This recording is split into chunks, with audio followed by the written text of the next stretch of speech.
안녕하세요. 천지의 마인드맵 노트 천지입니다. 지난 시간에는 책 뇌 속 코끼리의 내용 중에서 동물의 행동과 경쟁, 규범에 대해서 살펴보았는데요. 오늘은 이 책의 핵심 주제인 속이는 행위, 기만에 대해 살펴보도록 하겠습니다. 4장에서는 기만, 5장에서는 자기 기만, 그리고 6장에서는 지금까지 살펴본 내용을 총 정리해 보겠습니다. 천지의 마인드맵 노트 뿅! 인간은 모두 속입니다. 이 사실부터 인정하고 시작합시다. 어차피 부인해도 소용없으니 말입니다. 모두가 속이지만 몇몇 사람들은 다른 사람들보다 덜 속이는 것뿐입니다. 대부분의 사람은 강도, 방화, 살인금지 등 중대한 규칙은 중요시하며 지키는 반면에 작고 어중간한 규칙은 일상적으로 어깁니다. 거짓말을 하고 무단횡단을 하고 직장 비품을 몰래 집으로 가져오고 쾌락을 위해 약물을 사용하기도 합니다. 한마디로 표현하자면 우리는 이기적인 존재입니다. 구제불능일 정도로 이기적이지는 않지만 고귀하다고 부를 수준보다는 훨씬 이기적입니다. 인간은 다른 사람을 왜 속이는 것일까요? 답은 간단합니다. 비용을 들이지 않고도 이득을 보기 때문입니다. 인간의 조상도 많이 속였습니다. 어떻게 할 수 있을까요? 인간의 뇌는 속이는 사람을 파악하기 위한 특수한 목적으로 진화했다는 사실이 하나의 증거입니다. 조상의 뇌가 속이는 사람을 잘 파악하도록 진화했다면 그것은 그만큼 속이려는 사람이 많았기 때문입니다. 인간의 뇌는 속이고 규범을 회피할 수 있도록 진화했습니다. 인간이 규범을 회피하도록 적응한 방법은 타인의 시선에, 특히 그 시선이 자신을 향할 때 민감해지는 것입니다. 여러 가지 실험을 통해서도 타인의 시선을 받는 실험 참가자들은 속임수를 쓸 가능성이 훨씬 낮다는 것이 증명되었습니다. 하지만 이보다 더 중요한 요인은 수치심이라는 감정과 그에 따르는 행동일지도 모릅니다. 수치심은 자신이 모멸감을 느낄 만한 상황에서 다른 사람의 눈에 띌 때 느끼는 감정입니다. 이런 수치심에 대한 두려움 때문에 인간은 속이는 것을 자제하고 만약 속임수를 썼다면 다른 이들에게 들키지 않도록 흔적을 지웁니다. 구실이란 규범을 위반하고도 그에 대한 대가를 치르지 않기 위해 사용할 수 있는 유용한 도구입니다. 무죄를 증명하기 위해서 이미 준비된 핑계를 대면 처벌이 더욱 어려워지며 다른 이들이 규범을 위반한 자를 비난하고 고소하기도 어려워집니다. 사회생활에서 구실을 대해야 하는 경우는 넘쳐납니다. 호텔이 숙박객이 사용한 타워를 교체할 때 숙박객에게 환경을 배려할 것을 촉구하는 것은 환경 때문이 아니라 주로 수익 때문입니다. 그렇지만 숙박객에게 절약을 요구하는 일은 접대에 관련된 규범에 어긋나는 것이기 때문에 그럴싸한 구실을 대해야 하는 것입니다. 그런데 우리는 다른 사람만 속이는 것이 아니라 우리 자신 또한 속입니다. 우리의 마음은 중요한 정보를 일상적으로 왜곡하거나 무시합니다. 희망적 관측이나 현실 회피, 맹신과 같이 말입니다. 인간은 삶의 많은 영역에서 자신을 속입니다. 스포츠도 그중 하나입니다. 권투 선수는 경기 도중 부상을 일부러 무시하고 경기를 이어나갑니다. 마라토너는 자신의 진짜 몸 상태보다 실제로 자신이 훨씬 덜 피곤하다고 생각합니다. 경쟁력 있는 수영 선수들을 연구해 본 결과 자기 기만에 능한 선수들이 중요한 시합에서 훨씬 좋은 성적을 냈습니다. 자기 기만의 원인을 알아보기 위한 접근 중 하나로 자기 기만을 방어기제의 일종이라고 생각하는 관점이 있습니다. 프로이트는 자기 기만을 문제를 해결하기 위한 거의 무의식적인 대처 방법, 자아가 딱히 원하지 않는 충동에 대해 자신을 지키는 방법이라고 생각했습니다. 이후 심리학자들은 방어기제의 목적을 자존심을 지키기 위해라고 재해석했습니다. 즉 인간은 진실을 통제할 수 없기 때문에 자신을 속인다는 것입니다. 고통을 주는 정보로부터 자기 자신을 지킬 필요가 있는 것입니다. 우리는 상처받는 일에 너무 취약하기 때문에 진실을 왜곡하는 능력을 타고났다고요. 하지만 이런 전통적인 관점은 중요한 것을 간과합니다. 정보라는 것은 인간의 뇌에 있어 생명선과도 같습니다. 그렇기에 이러한 정보를 무시하고 왜곡하는 일은 가볍게 받아들일 일이 아닙니다. 만약 자기 기만의 목적이 자존심을 유지하기 위해서라면 자신을 위협하는 정보에 대해 뇌에 있는 자존심 메커니즘을 강화하고 튼튼하게 만드는 것이 더 효율적입니다. 마찬가지로 그 목적이 불안의 경감이라면 일정한 스트레스 양에 대해 느끼는 불안이 적어지도록 뇌를 설계하는 편이 더 낫습니다. 자존심을 유지하거나 불안을 경감하기 위해 자기 기만을 이용하는 건 보다시피 비효율적인 대처법이기에 최종적으로는 오히려 문제를 키웁니다. 이는 마치 겨울에 몸을 따뜻하게 하기 위해 헤어드라이어를 난방기로 사용하는 것과 같습니다. 온도는 오르겠지만 그래서는 방 안이 적절하게 따뜻해지지도 않고 추위도 가시지 않습니다. 그런데 우리는 왜 자기 자신에게까지 진실을 왜곡할까요? 단순하고 의도적인 거짓말 대신 자기 자신을 속여서 얻는 이득은 무엇일까요? 마크 트웨이는 진실을 말하면 아무것도 기억하지 않아도 괜찮다라고 말했습니다. 거짓말은 하기 어려워 인지적으로 무척 부담이 됩니다. 인지적 부담과 별개로 거짓말이 들통날 위험을 극복해야 한다는 점에서도 거짓말은 쉽지 않습니다. 병적으로 거짓말을 하는 사람이 아니라면 대부분의 사람은 뻔뻔하게 거짓말을 하는 것을 두려워하고 불안으로 생긴 여러 증상 때문에 결국은 들키고 마는 쓰라린 경험을 합니다. 이런 것들을 종합해보면 때로는 다른 이들로 하여금 거짓말을 믿게 하려면 거짓말을 사실로 만드는 것이 최선의 방법일지도 모르겠습니다. 다른 이들에게 자신이 무언가를 믿는다고 설득시키려면 진짜로 믿는 방법밖에는 없습니다. 요점은 인간의 마음이 생각만큼 비밀스럽지 않다는 것입니다. 우리가 어떤 생각을 하는지 다른 사람들은 어느 정도 꿰뚫어보는 능력이 있습니다. 우리의 마음이 다른 이들에게 어느 정도 투명하게 보인다는 사실을 마주하게 되면 다른 이들을 속일 수 있는 가장 강력한 방법은 자기 기만입니다. 가면을 너무 오래 쓰다 보면 그 가면이 자신의 모습이 되어버리는 것처럼 너무 오래 다른 모습으로 살면 그 모습이 실제 자신의 모습이 되어버립니다. 인간은 생각, 기억, 외부 세계와 관련된 사실에 대한 견해 등 모든 것을 합리화합니다. 그러나 자기 자신의 동기만큼 합리화하기 쉬운 것은 별로 없습니다. 자신의 동기에 대해서는 말을 지어내도 다른 사람들은 적어도 심리학 실험실 밖에서는 크게 이의를 제기하기 어렵습니다. 합리화는 일종의 인식 위조라고 볼 수 있습니다. 실제로는 근거가 없는 엉터리 이유를 대면서 그것이 마냥 정직하고 진실된 이유인 양 제시합니다. 계속 말을 지어내며 이유를 갖다 붙이고 거짓 이유를 날조합니다. 부모들은 가끔 아이들을 위해 취침 시간을 지키게 하지만 그것은 자신을 위해서이기도 합니다. 한두 시간 정도 아이가 없는 조용한 시간을 보내고 싶은 것입니다.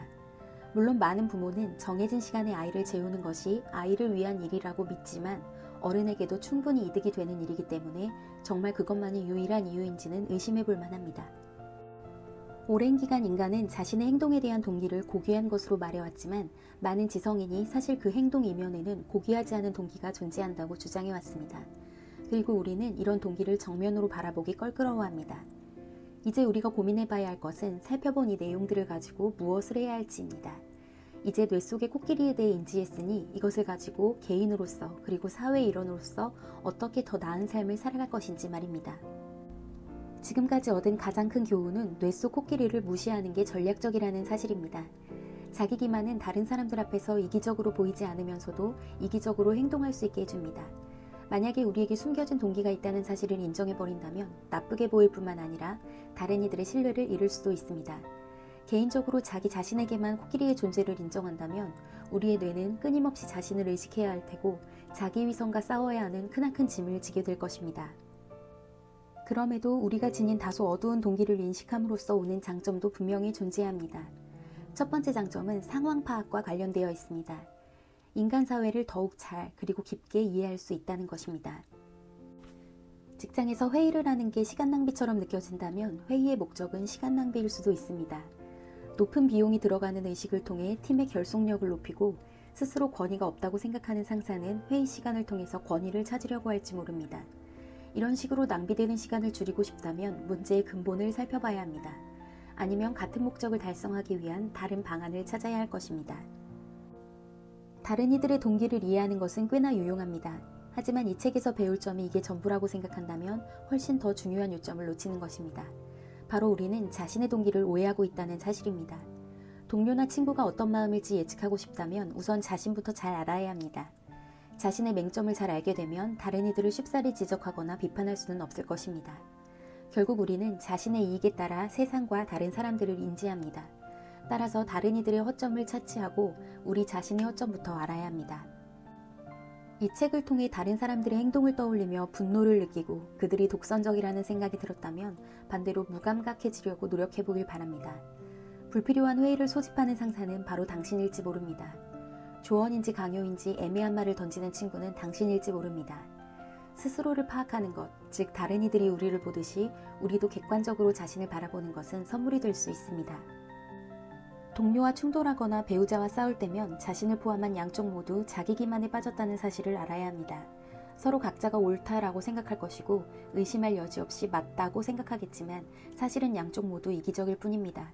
그렇다면 적어도 한 걸음 뒤로 물러서서 왜 뇌가 자신의 이익을 위해 상황을 왜곡하려고 하는지 한번 생각해 봐야 합니다.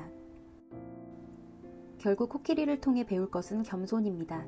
우리와 같이 자신을 기만하는 다른 사람들과 조금 더 신중하게 소통하고 한 걸음 뒤로 물러서서 자신의 마음을 들여다볼 기회를 제공합니다. 모든 것에는 이면이 존재합니다. 조용히 귀를 기울이기만 한다면 들려올 것입니다. 누군가 한 명을 지정해서 이기적인 동기를 가졌다고 비난하지 말아야 합니다. 이런 식의 비난은 무례할 뿐만 아니라 사실이 아닐 가능성을 배제하지 못합니다. 다른 이들의 마음이나 삶에서 무슨 일이 일어나는지 당사자가 아닌 이상 우리는 절대 알 수 없습니다. 나 자신뿐만 아니라 다른 사람도 나와 마찬가지로 이기적인 동기를 지녔다고 굳게 믿는 것은 좋은 동기의 존재를 부정하는 일입니다. 이기적인 동기와 좋은 동기는 함께 존재할 수 있습니다. 모두에게 적용되지는 않겠지만 인간의 공통적인 동기에 대해 터놓고 이야기하는 일은 매력적인 느낌을 주기도 합니다. 불편한 진실을 인정하고 냉철하게 이에 대해 논의하는 사람은 정직하고 지성적이고 심지어 용기 있는 사람으로 비칩니다. 자랑하거나 비난하거나 불평하는 것처럼 보이지 않고 이 이야기를 잘 풀어낼 만한 사람은 특히 더 매력적으로 보일 것입니다. 숨겨진 인간의 동기를 인정함으로써 보상을 받을 수도 있습니다. 몇몇 독자들은 코끼리라는 존재를 더 잘 살아가기 위한 방법이라고 받아들이겠지만 다른 이들은 그저 크나큰 코끼리 앞에서 포기하기도 할 것입니다. 애초에 인간의 본성이 이기적인 것이라면 굳이 스스로 괴롭힐 필요가 있을까라고 생각하면서요. 우리의 기준과 행동이 실제로 이런 식으로 후퇴할 수 있다는 증거는 이미 존재합니다. 냉소적인 사람, 즉 다른 이들에게 큰 기대를 하지 않는 사람은 덜 협조적인 경향을 띱니다. 그렇다면 코끼리의 존재를 알리고 코끼리의 존재가 정상적이고 자연스러운 것이라고 말하는 것이 폐해를 끼치는 일일까요? 그럴 수도 있습니다. 학생들에게 코끼리의 존재를 알려주는 건 이기심을 일으키는 것과 같은 직접적인 효과가 나타날 수 있습니다. 하지만 그것만이 유일한 효과는 아닙니다. 이기심을 억제하는 규범을 만들 수도 있을 것입니다. 친사회적인 것처럼 보이는 동기의 겉모습에 현혹되지 않도록 하는 규범 말입니다. 이 책의 목적은 나쁘게 행동하기 위한 핑계 제공이 아닙니다. 그렇다면 우리는 어떻게 살아야 할까요? 여기서 계몽된 이기심이라는 개념이 등장합니다. 앞서 살펴봤던 노랫꼬리치레라는 새를 다시 떠올려 봅시다. 이 새는 무리에게 음식을 제공하고 적으로부터 무리를 보호하기 위해서 열심히 일합니다. 하지만 이것은 선한 의도에서 우러나오는 행동이 아니라 자신의 이익을 위한 행동입니다. 인간이라는 종도 노랫꼬리치레와 같은 면이 존재합니다. 이런 측면에서 우리는 이상이 필요합니다. 단순히 추구해야 하는 개인적인 목표로서의 이상이 아닌 다른 이들을 판단하고 또 다른 이들로부터 판단받는 기준 말입니다. 올바른 행동을 하리라는 약속은 다른 이들에게 동맹으로서의 매력을 어필하기 위해서 하는 것입니다. 물론 이 약속을 한다고 해서 항상 선하게 행동하리라는 보장은 없습니다. 다른 이들이 보지 않을 때에는 편법이나 속임수를 사용할 수도 있습니다. 그럼에도 확실한 것은 기준이 없을 때보다 있을 때 우리는 더 나은 사람이 된다는 사실입니다. 물론 높은 이상만을 추구하다가 도달하는 데 실패한다면 위선자라 불릴 수도 있을 것입니다. 하지만 위선자가 되는 것은 무척이나 힘든 일이기에 그 힘듦은 바로 나쁜 행동을 방지할 주요 요인입니다. 많은 독자들이 인간이 냉소적이고 자기 이익만 차리는 종이라는 사실을 어떻게 이해해야 할지 궁금해할 것입니다.